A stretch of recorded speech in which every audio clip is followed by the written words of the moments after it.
పూర్వకాలంలో భారతదేశంలోని అనేక యోగులు మరియు సన్యాసులు అడవుల్లో, పర్వతాల్లో తపస్సు చేసేవారు.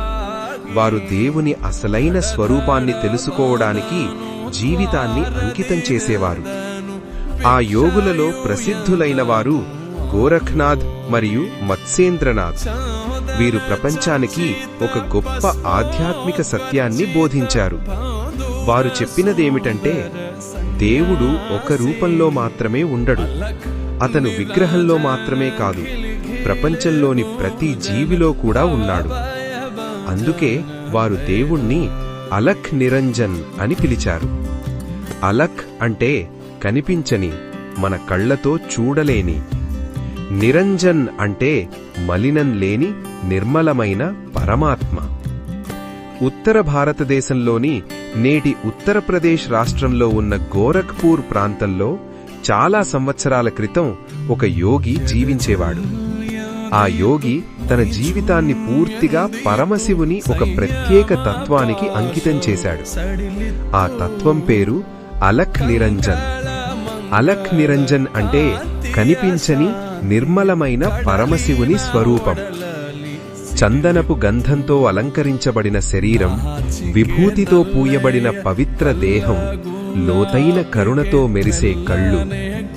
ఆయన రూపం చూసిన వారిని మంత్రముగ్ధులను చేసేలా ఉండేది. ఆ యోగి ఒక సాధారణ సన్యాసి కాదు. ఆయనలో ఒక ఆధ్యాత్మిక ఆకర్షణ ఉండేది.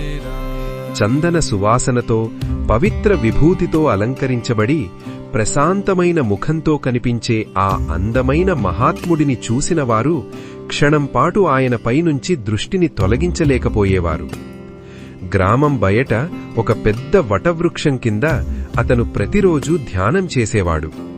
ఉదయం సూర్యుడు ఉదయించే సమయానికి అతను మెల్లగా కళ్ళు తెరిచేవాడు. ధ్యానం ముగిసిన తరువాత తన చేతిలో ఒక చిన్న భిక్షాపాత్ర తీసుకుని గ్రామం వైపు నడవడం ప్రారంభించేవాడు.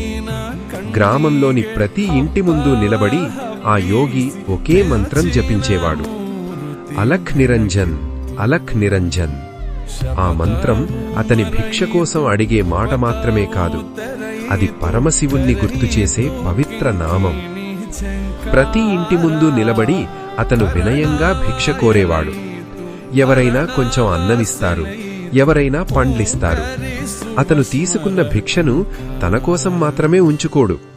మొదట దారిలో కనిపించే ఆకలితో ఉన్న కుక్కలకు అన్నం పెడతాడు, పక్షులకు ధాన్యం చల్లుతాడు, చిన్న గిల్లీలకు కూడా తినిపిస్తాడు. దారిలో కనిపించే పేదవాళ్లకు తన భిక్షలోని భాగాన్ని పంచిపెడతాడు. చివరికి మిగిలిన కొంచెం మాత్రమే అతను తినేవాడు.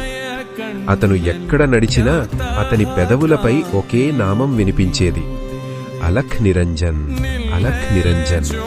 అంటే కనిపించని పరమశివుడు ప్రతి జీవిలో ఉన్నాడనే సత్యం. అలఖ్ నిరంజన్, అలఖ్ నిరంజన్ అంటే కనిపించని పరమశివుడు ప్రతి జీవిలో ఉన్నాడనే గుర్తింపు. ఒకరోజు ఆ యోగి గ్రామంలోని ఒక పెద్ద ఇంటి ముందు వెళ్లాడు. ఆ ఇల్లు ఒక ధనిక మహిళది.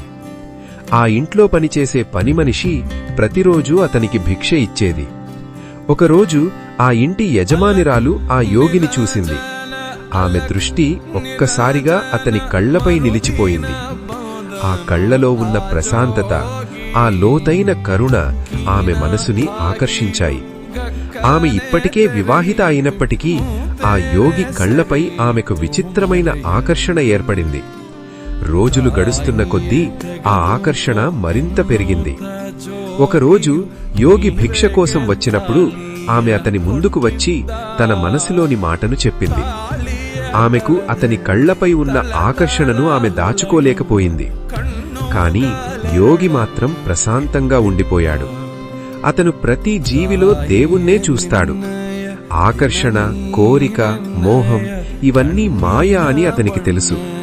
అతను ఎలాంటి ప్రతిస్పందన ఇవ్వకుండా ప్రతిరోజూ మాదిరిగానే భిక్ష తీసుకుని వెళ్లిపోయాడు.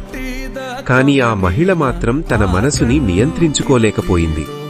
ఆమె మళ్లీ మళ్లీ అతని కళ్ల గురించే మాట్లాడింది. ఆ రాత్రి యోగి వటవృక్షం కింద లోతుగా ధ్యానం చేశాడు.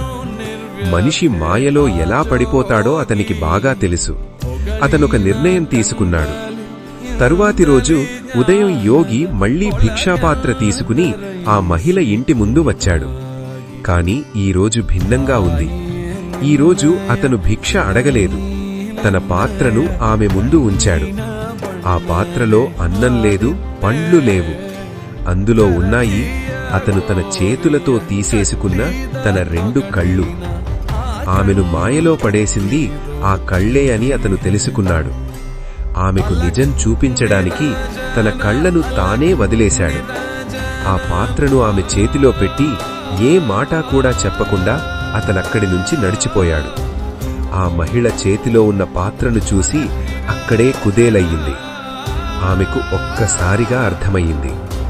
ఆ కళ్లలో ఉన్నది ఆకర్షణ కాదు, అది దైవత్వం. ఒక మహిళ కళ్లను తెరవడానికి ఒక యోగి తన కళ్లను శాశ్వతంగా మూసుకున్నాడు. ఇదే యోగుల త్యాగం. ఇదే భారతీయ ఆధ్యాత్మిక సంప్రదాయం. ఇదే అలక్ నిరంజన్ తత్వం. కనిపించని పరమశివుడు ప్రతి జీవిలో ఉన్నాడనే సత్యం.